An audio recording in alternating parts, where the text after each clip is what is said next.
Mas manubo ang na-record nga fireworks-related injuries sa 2025 kung ipagid ini sa 2024. Apang mas malala naman ang mga injury o kung samad nga naangkon sang mga biktima swong nga tuig. Suro kay Department of Health spokesperson Assistant Secretary Albert Domingo, posible nga maglapaw sa 500 ang numero sang kaso sa 2025.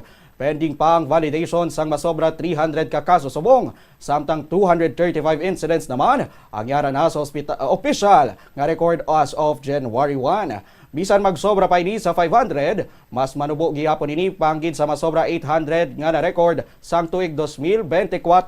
Ang masubo nga balita sunod sa DOH, amo nga mas intense ang mga injuries sa 2025. Consistent naman ang record nga kadamaan sa mga biktima amo ang mga menor de edad. Isang napatay nga nangot sa palupok nga amo ang 12 anyos nga bata nga lalaki mangod sa pasigabong sa Tondo, Manila sang Disyembre 28. Isa naman ang kumpirmado nga patay bangod sa stray bullet kag limang invalidate pa sang awtoridad bangod sa amuman nga rason.